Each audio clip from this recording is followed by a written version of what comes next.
Life, culture and current events from a biblical perspective. 2020 with Neil Johnson on Vision. You may have been hearing about a looming worldwide food crisis. Well, some disturbing insight today where the number of the world's hungry children has increased, just pause and reflect on this for a moment, 500% in just 6 years. Compassion Australia says this is now the time to answer hunger with hope before a solution to the global food crisis is out of reach. Jono Kirk from Compassion Australia is joining us. Jono, a special welcome along to 2020. Thank you very much. It's great to be with you. Jono, I wonder whether you can enlighten us here. Those sorts of figures, 500% in 6 years, where do those figures come from?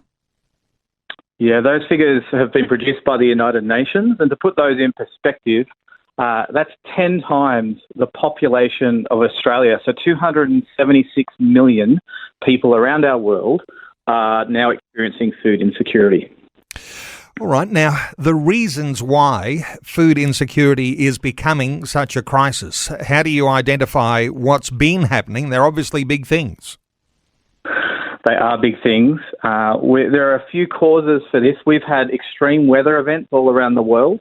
We're still experiencing the impacts of COVID-19 and that pandemic. In Australia, we are living with it in a way now in society, but that's not the same all around the globe. We've got rising inflation and the Russia-Ukraine war all compounding together to produce the situation we're in the globe right now. There are very challenging things. It's putting pressure on supply chains and therefore pressure on food supplies. Now, from my understanding, the numbers, 276 million people, more than 10 times our population in Australia now experiencing severe food insecurity. That's got the alarm bells ringing. It does have the alarm bells ringing, and a large proportion of that 276 million people are children.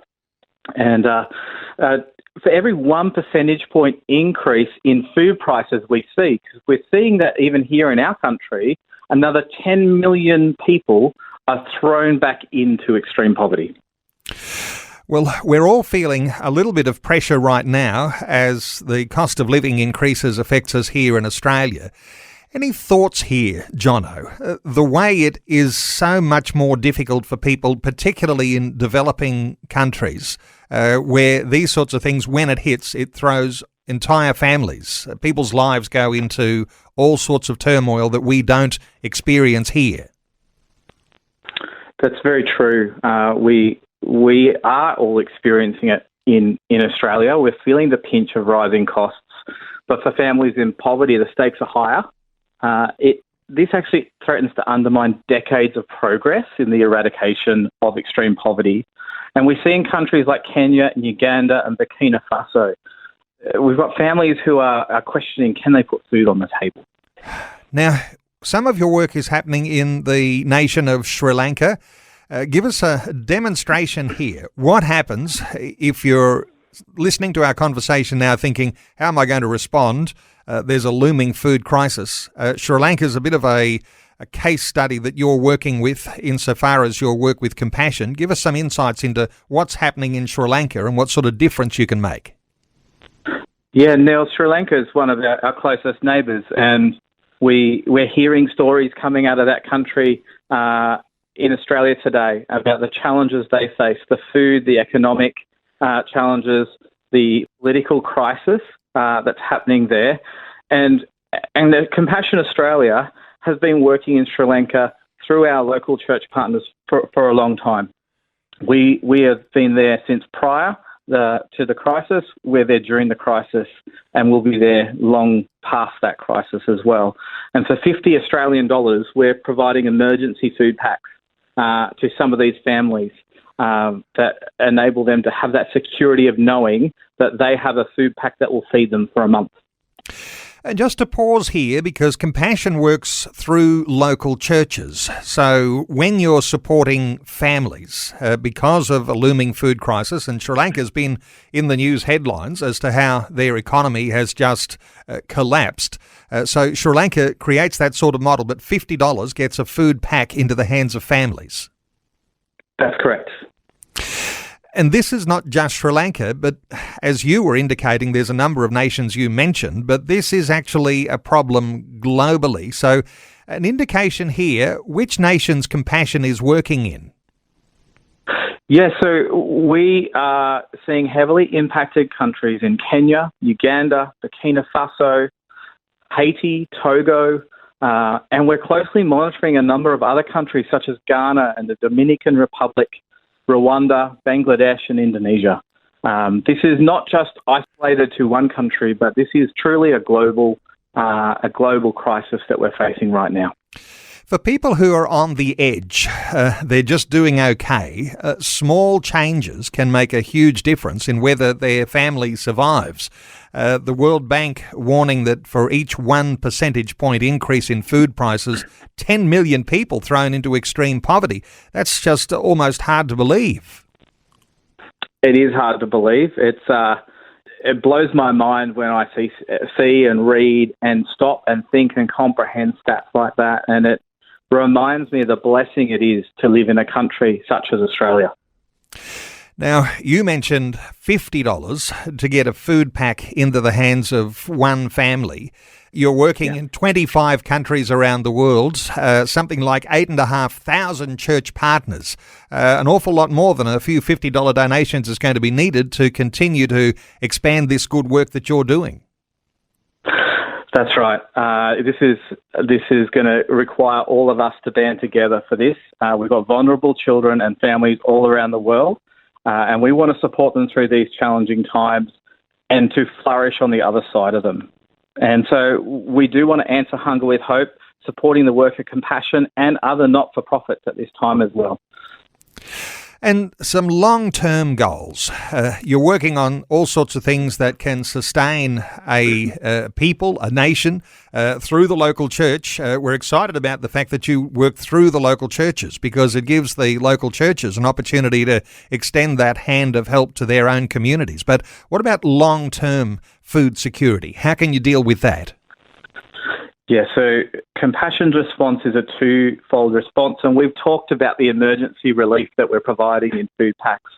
The other way we're actually responding is through long-term food security in the distribution of seeds and fertiliser and agriculture programs to actually sustainably support these communities longer term.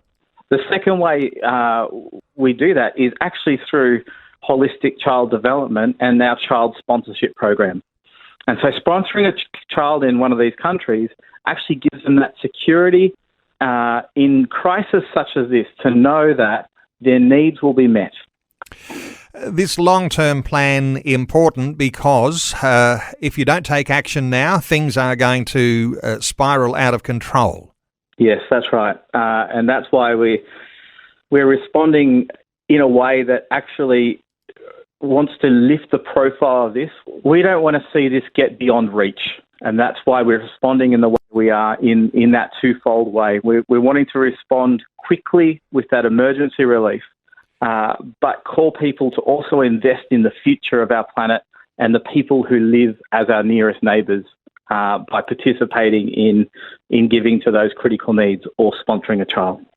Jono, we're not ignorant that the global pandemic has wreaked havoc in some nations, and some nations have fared better than others. You're working in poor nations. Some of them have been ravaged by COVID-19, and you've also been slowed down, no doubt, in the work of expansion with Compassion over those last 2 to 3 years. How have things gone through that pandemic, and are you working double time to try and make up ground?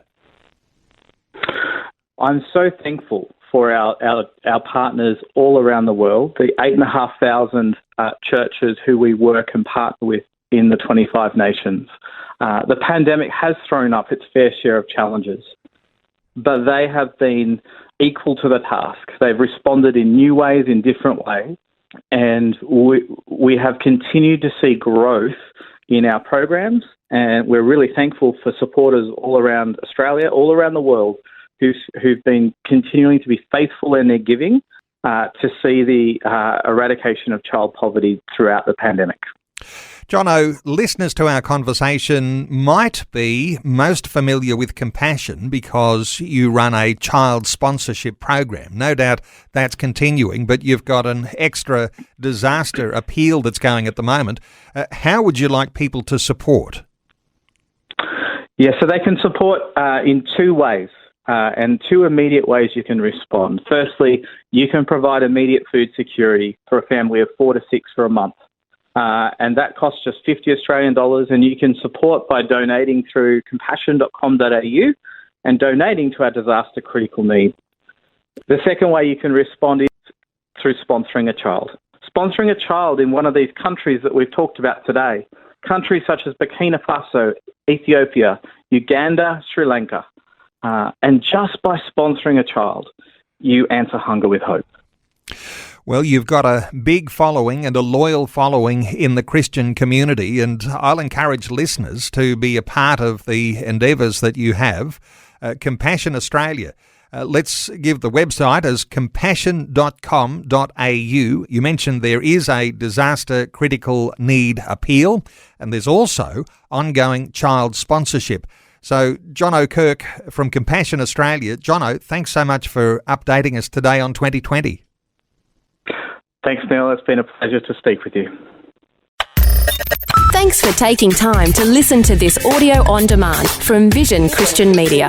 To find out more about us, go to vision.org.au.